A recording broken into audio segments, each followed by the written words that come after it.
మన ప్రభువును రక్షకుడైన యేసుక్రీస్తు పరిశుద్ధ నామములో వేదిక మీద ఉన్నటువంటి విశ్వశాంతి స్కూల్ కరెస్పాండెంట్ గారైన శ్రీ వెంకటరావు గారికి,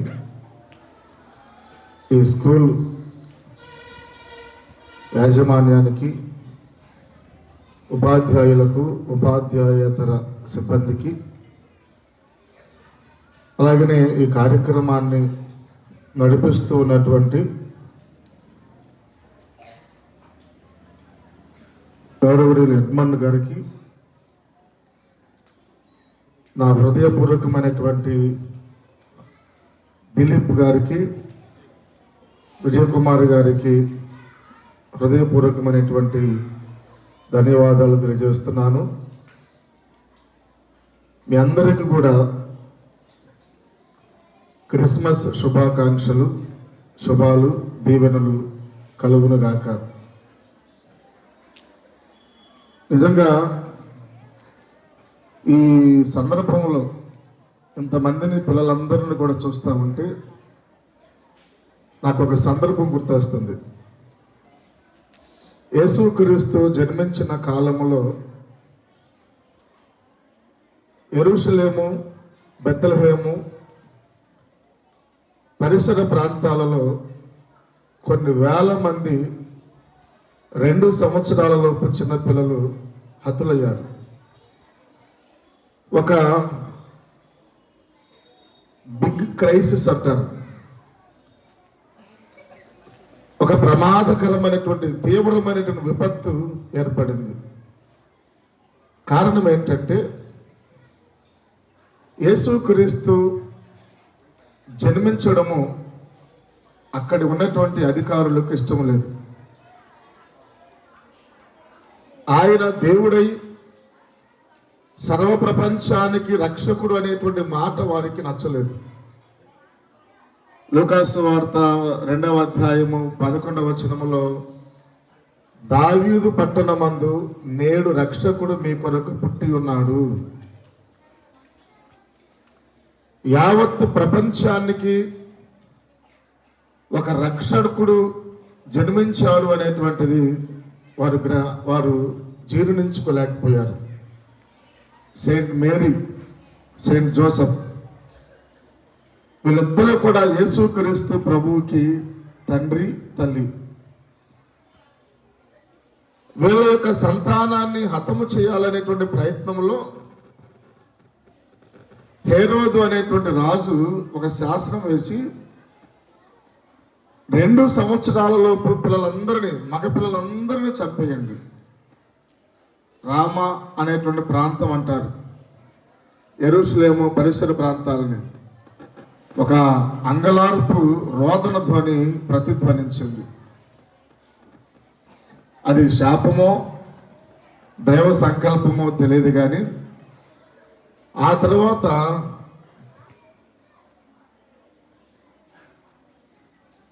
క్రిస్మస్ సెలబ్రేషన్ అనేటువంటిది చిన్నపిల్లల దగ్గర నుంచే ప్రారంభమైంది.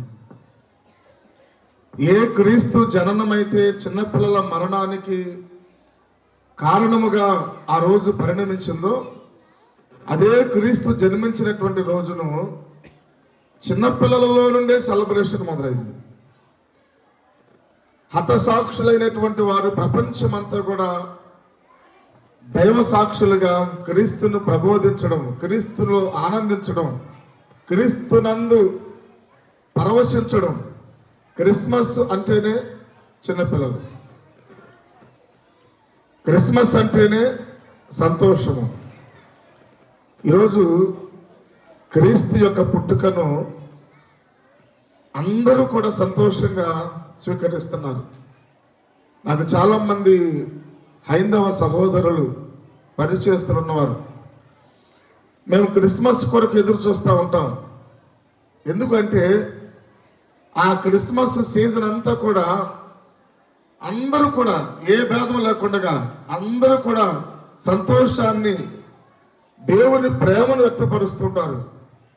క్రిస్మస్ సమయంలో అనేక మంది పేదలకు బహుమతులు ఇవ్వడం, పిల్లలకు బహుమతులు ఇవ్వడం, ఇక్కడ కులం, మతం, ప్రాంతం అనేటువంటిది యేసు ప్రభువులో ఎక్కడ కనపడదు. అందుకని ఇందాకలా సార్ చెప్పారు, ఇది ఇంటర్నేషనల్ ఫెస్టివల్. ఎందుకు ఇంటర్నేషనల్ ఫెస్టివల్ అంటే క్రీస్తు ప్రేమకు సరిహద్దులు లేవు అని చెప్పడం. మానవత్వము చూపించడానికి హద్దులు పెట్టుకోవాల్సిన అవసరం లేదు. ఎవరితోనైనా ప్రేమగా మాట్లాడవచ్చు, ఎవరితోనైనా సమానంగా జీవించవచ్చు, ఎవరినైనా ఆదరించవచ్చు, ఎవరినైనా మనము దగ్గర తీసుకొని మానవత్వాన్ని కనపరచవచ్చు. అదే యేసుక్రీస్తు ప్రభువులో ఉన్న గొప్పతనం. ఈరోజు అందరూ కూడా యేసుక్రీస్తు ప్రభువుని యాక్సెప్ట్ చేయడానికి గల కారణం ఏంటంటే ఆయన అందరి పట్ల కూడా ఒక ప్రేమను ఆయన చూపించాడు. పుట్టపర్తిలో సత్యసాయి బాబా గారు ఉన్నారు, మీ అందరికీ తెలుసుంటుంది. ఆయన ఒకసారి ప్రసంగం చేస్తూ ప్రపంచానికి దేవుని ప్రేమ అంటే ఇది అని మొట్టమొదటిసారిగా చూపించిన వారు యేసుక్రీస్తు. దేవుడు మానవుడిని ప్రేమిస్తే ఎలా ఉంటుందో కూడా యేసుక్రీస్తు చూపించాడు అని అంటాడు. మనం దేవుడిని ప్రేమిస్తాం ఏదో మన అవసరాల కోసం, దేవుడి మీద ప్రేమ ఉన్నట్టు నటిస్తాం. మనకు ఆరోగ్యం కలగాలని, మన అవసరాలు తీరాలని, మన అప్పులు తీరాలని, ఇంకేదో మనకి బ్లెస్సింగ్స్ కోసం. కానీ యేసుక్రీస్తు మానవుడిని ప్రేమించడానికి నో రీజన్. మానవుడి పట్ల ప్రేమ చూపించడానికి యేసుక్రీస్తు దగ్గర కారణం లేదు. అలాంటి ప్రేమ యేసుక్రీస్తు ప్రేమ అని పుట్టపర్తి సత్యసాయి బాబు గారు ఒక మంచి సందేశాన్ని అందిస్తారు. ఎందుకంటే క్రీస్తును అంగీకరించడంలో కానీ, క్రీస్తును పాటించడంలో కానీ, క్రీస్తును అనుసరించడంలో కానీ ఏవి కూడా మనకి సరిహద్దులు కాకుండా ఉండాలి అనేటువంటిది ఈరోజు క్రైస్తవుని యొక్క ధర్మం. యేసుక్రీస్తు మాటలు అందరినీ నీతిగా జీవించమని చెప్పిన మాటలు. నీ పొరుగు వారిని ప్రేమించండి అని చెప్పాడు, శత్రువులను ప్రేమించండి అని చెప్పాడు, నీ ఎడల విరోధులైన వారిని క్షమించండి అని చెప్పాడు. ఇందులో ఆక్షేపణ చేయాల్సిన విషయాలు ఏమి లేవు. అందుకని క్రీస్తు అందరికి ఆమోదయోగ్యమైనటువంటి వ్యక్తి. ఈరోజు ఎవరిని పలకరించినా యేసుక్రీస్తు ఎలాంటి వాడంటే ఆయన మంచివాడండి. ఆయన మాటలు, ఆయన నడవడిక, ఆయన ప్రవర్తన, ఆయన యొక్క జీవన విధానం అంతా కూడా నేటి మానవ జాతికి ఒక ఇన్స్పిరేషన్. యేసుక్రీస్తు యొక్క జీవన విధానము మనం అందరము కూడా అనుసరించదగినటువంటి జీవన విధానమే. ఈరోజు ఇలా ఈ స్కూల్లో కరస్పాండెంట్ గారు, స్కూల్ యాజమాన్యం, సిబ్బంది మొత్తం కూడా ఇంత ఆలోచనతో ఈ కార్యక్రమాన్ని నిర్వహించడంలో గల ఉద్దేశం ఏంటంటే ఏదో ఒక బలమైనటువంటి ప్రేమ ఉంది క్రీస్తు పట్ల, ఆయన పుట్టుక పట్ల, ఆయన జన్మించడం ద్వారా ఆ సెలబ్రేషన్లో మనం కూడా ఇన్వాల్వ్ అవ్వాలనేటువంటి ఒక ఆలోచన ఈరోజు మనల్ని ఇలా సమకూర్చింది. చాలా సంతోషం. నిజంగా క్రీస్తు ఆయన ఒక వర్గానికి చెందినవాడు కాదు అనడానికి ఇలాంటివి నిదర్శనాలు. యేసుక్రీస్తు ఒక కులానికి, ఒక ప్రాంతానికి, ఇందాక చెప్పారు, సార్ చెప్పారు, రీజనల్, లోకల్ ఏమీ లేవు ఇక్కడ.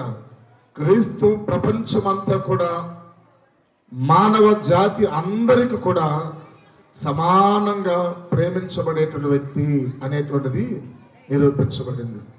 చాలామంది పిల్లలు క్రిస్మస్ ఆనందాన్ని, క్రిస్మస్ ఆశీర్వాదాలను పొందుకోవడానికి దేవుడు మిమ్మల్ని నడిపించాడు.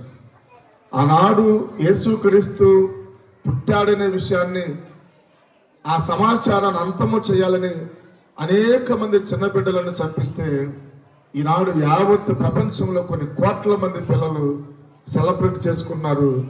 అంటే ఆనాడు మరణించినటువంటి చిన్నపిల్లలే దేవదూతల వలె ఈనాడు కనపడించే చిన్నపిల్లల ద్వారా దేవుడు మహిమపరచబడుతూ ఉన్నాడు. దేవుని ప్రేమను పంచుదాం. సమాజంలో యేసుక్రీస్తు ప్రభు నేర్పింది అదే.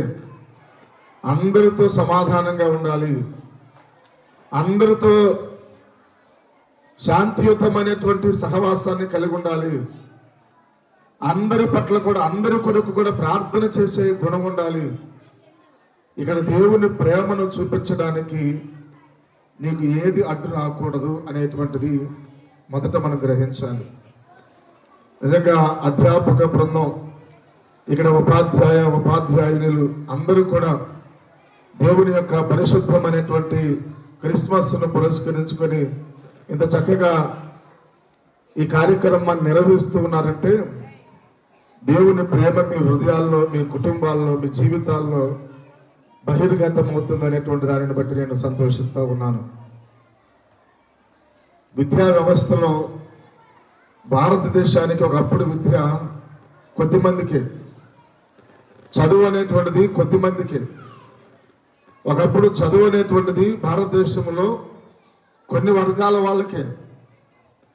కానీ మిషనరీలు వచ్చారు, క్రైస్తవ మిషనరీలు ఇండియాకు వచ్చిన తర్వాత ఈ భారతదేశంలో ఉన్నటువంటి అన్ని వర్గాల వారికి చదువు నేర్పించారు. ఎందుకంటే బైబిల్లో ఒక మాట ఉంటుంది, యెహోవా యందు భయభక్తులు కలిగి ఉండటయే జ్ఞానానికి మూలం. ఆ జ్ఞానాన్ని పంచడానికి మిషనరీలు ప్రయాసపడ్డారు. మన పూర్వీకులు చాలామంది మిషనరీ స్కూళ్ళలోనే చదివారు.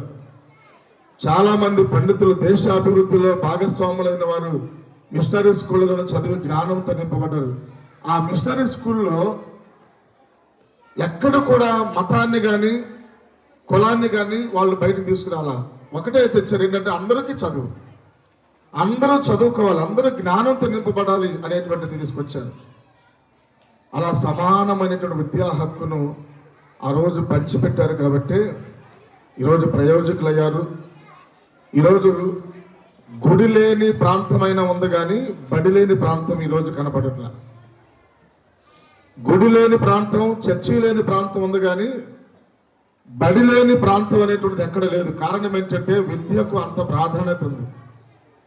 బుద్ధి జ్ఞాన సర్వ సంపదలు దేవుని యొక్క గుప్తమై ఉన్నామని చెప్తాడు.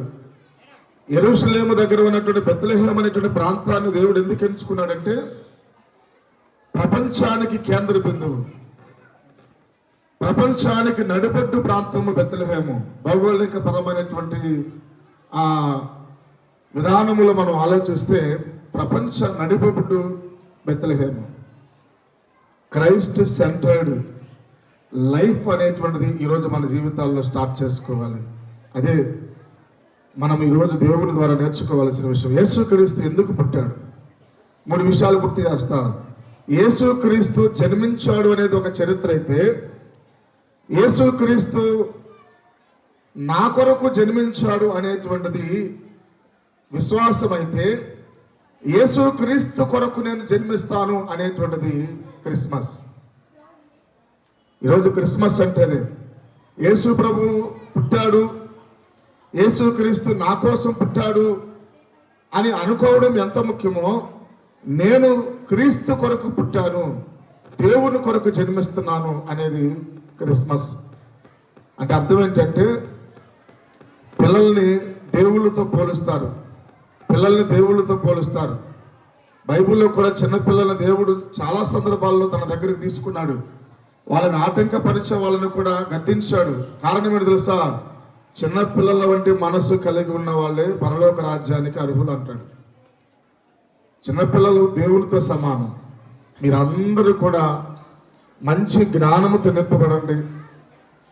మీకు ఇష్టమైన దైవాన్ని, మీకు ఇష్టమైనటువంటి దైవాన్ని నమ్మి మంచి ప్రవర్తన కలిగి జీవించండి. యేసు ప్రభు బోధించినది మంచి ప్రవర్తన, మాదిరికరమైన జీవితం, క్రమశిక్షణ, ఆధ్యాత్మికమైన చింతన, సామాజిక పరమైనటువంటి అవగాహన.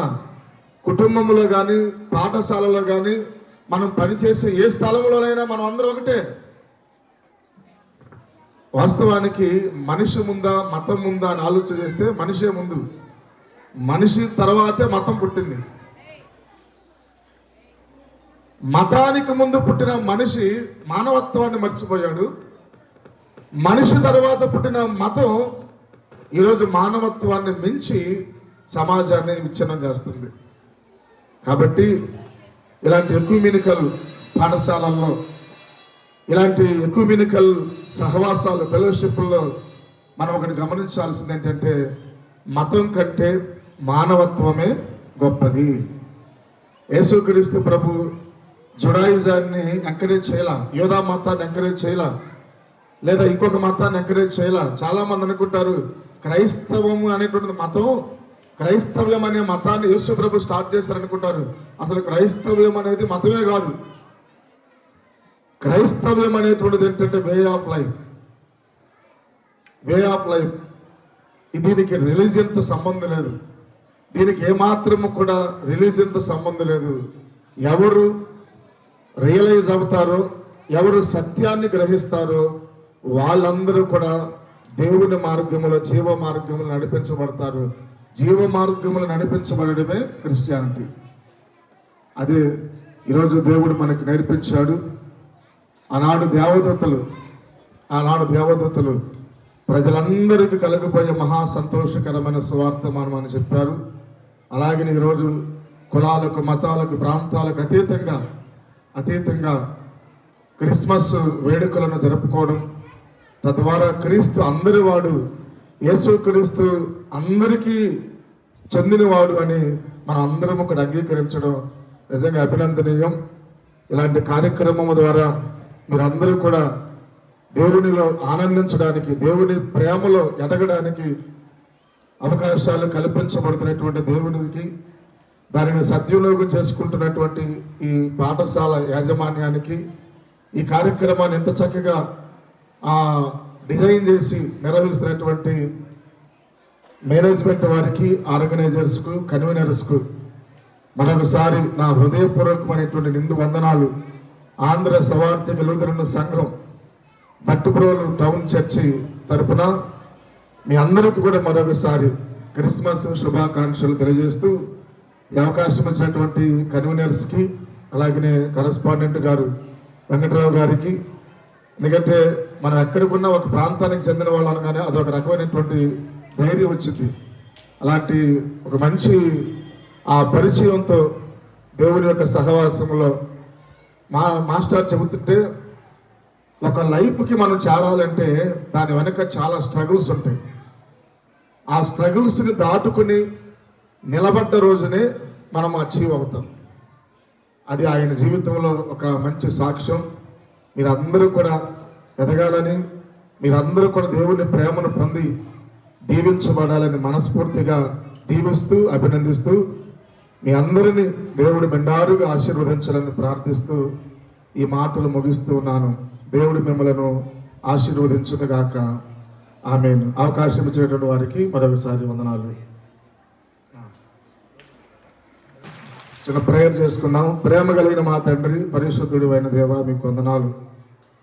ఈ 2025వ సంవత్సరంలో శ్రీ విశ్వశాంతి ఇంగ్లీష్ మీడియం స్కూల్లో ప్రభువా ఏర్పాటు చేసినటువంటి సెమీ క్రిస్మస్ ఆరాధనలను, వేడుకలను మీరెంతవరకు క్రమముగా, మర్యాదగా జరిగించుచూ ఉన్నారు.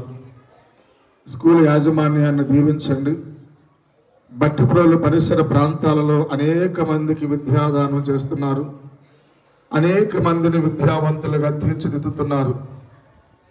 ఈ కృషి వెనుక నా తండ్రి ఎవరెవరైతే నిలిచి ఉన్నారో, ఎవరైతే ప్రభువా ఈ ప్రయత్నంలో భాగస్వాములు అవుతున్నారో, యాజమాన్యాన్ని, అధ్యాపక సిబ్బందిని, అధ్యాపకేతర సిబ్బందిని, సమస్తమును ప్రభు మీరు ఆశీర్వదించండి. పాఠశాల కరస్పాండెంట్ గారు వెంకటరావు గారి యొక్క నేతృత్వంలో ప్రభువ నిర్వహించబడేటువంటి పాఠశాలల నిర్వహణ అంతటిని తండ్రి మీరు ఆశీర్వదించండి. పిల్లలందరూ కూడా, ఉపాధ్యాయులందరూ కూడా మనమందరము ఒక్కళ్ళమే, మనమందరము మనుషులమే, మతం కంటే మానవత్వం గొప్పది అని సహోదర భావం కలిగి స్నేహపూర్వకమైన వాతావరణంలో బిడ్డల భవిష్యత్తు కొరకు సమిష్టి కృషిలో నిలబడడానికి ప్రభువా మీరు సహాయం చేయండి. ఈరోజు నిర్వహించబడేటువంటి సెమీ క్రిస్మస్ వేడుకలను కూడా మీకు మహిమార్థముగా జరిగించండి.